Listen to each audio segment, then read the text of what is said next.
Hello बच्चों, let's read the question. तो इस क्वेश्चन में हमें करेक्ट स्टेटमेंट फाइंड आउट करना है विथ रिस्पेक्ट टू बायोडाइवर्सिटी, जहाँ पे वेरियस स्टेटमेंट्स दिए गए हैं, all of being related to biodiversity. So अगर हम लोग बात करते हैं इस क्वेश्चन की कॉन्सेप्ट की, then that will be some of the characteristics और we can say features of biodiversity. तो सबसे पहले we will be explaining what is biodiversity, after which हम लोग बताएंगे कि उनके कैरेक्टरिस्टिक्स क्या क्या हो सकते हैं on the basis of statements जो दिए गए। So biodiversity can be defined as a area of variety and variability of life on earth. So biodiversity का मतलब होता है बेसिकली कि जितने भी वैरायटी ऑफ स्पीशीज कोई भी पर्टिकुलर एरिया में मिलते हैं हमें, that is termed as biodiversity, and this is very much related to what our ecosystem is like.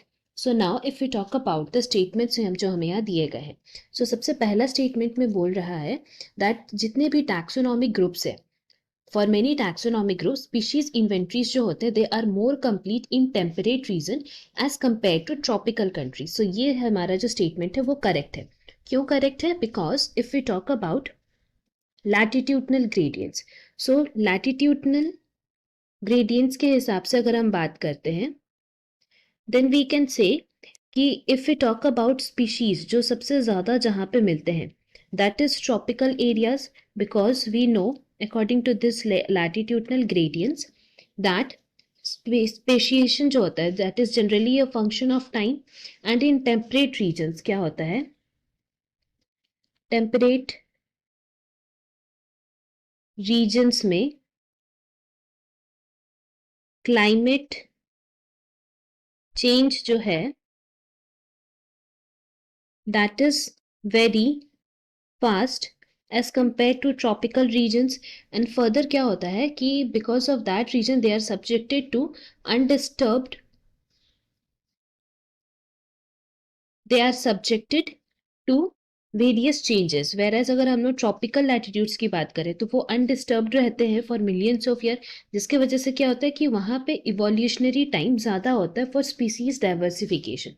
But if we talk about species inventories, so species inventories का मतलब क्या है, देन स्पीशीज इन्वेंट्रीज हम लोग बोल सकते हैं as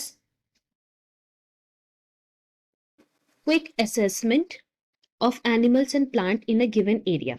so if we are to assess about species, so अगर हम लोग स्पीशीज के बारे में जानना है, देन वो सबसे ज़्यादा हम लोग को कहाँ मिल सकता है, देन वो सबसे ज़्यादा टेम्परेट रीजन्स में मिल सकता है, बिकॉज जो ट्रॉपिकल रीजन्स होते हैं वहाँ पे ऑल दो स्पीसीज डाइवर्सिफिकेशन ज़्यादा होता है, बट बिकॉज वो बहुत टाइम से स्टेबल रहता है तो उस वजह से हम लोगों को वहाँ पे असेसमेंट ऑफ स्पीशीज मिलना मुश्किल हो जाता है. बट टेम्परेट रीजन्स जहाँ पे अक्सर चेंजेस होते रहते हैं तो वहाँ पे स्पीशीज इन्वेंट्री ज़्यादा मिलता है. That is the reason statement A हमारा यहाँ पे करेक्ट स्टेटमेंट हो गया.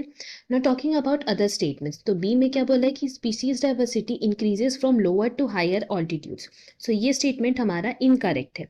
क्यों इनकरेक्ट है? Because if we talk about higher altitudes, तो वहाँ पे हायर ऑल्टीट्यूड्स जो है या फिर हायर एरियाज जो है लैटिट्यूड्स के, वहाँ पे क्या होता है, यूजुअली वो फ्रोजन एरियाज होते हैं या फिर वहाँ वेदर कंडीशन जो है वो मोस्ट ऑफ द स्पीशीज के लिए सूटेबल नहीं होता है. जबकि if you talk about lower areas, lower latitudes, तो वहाँ पे क्या होता है कि स्पीशीज रिचनेस हम लोग को ज़्यादा देखने को मिलता है, बिकॉज यहाँ पे बहुत से स्पीशीज़ के लिए टेम्परेचर हो, हैबिटेट हो, फीडिंग हैबिट्स हो, वो सभी चीज़ें फेवरेबल होते हैं. दैट इज़ द रीज़न यहाँ पे होना चाहिए था करेक्ट स्टेटमेंट इसका क्या होता है, species diversity decreases from lower to higher altitudes. That is the reason ये इनकरेक्ट है. नाउ नेक्स्ट हम लोग को बोला है कि extinction of steller sea cow and passenger pigeon occur due to habitat loss. So ये स्टेटमेंट भी हमारा इनकरेक्ट है, बिकॉज ये जो हमारा एक्सटिंक्शन हुआ वो क्यों हुआ, that is because of over exploitation, क्योंकि ये स्पीशीज को ओवर एक्सप्लॉयट किया गया था, ज़रूरत से ज़्यादा यूज़ किया गया था. दैट इज़ द रीज़न ये कॉज है उनका हैबिटेट लॉस, उनका स्पीशीज लॉस का.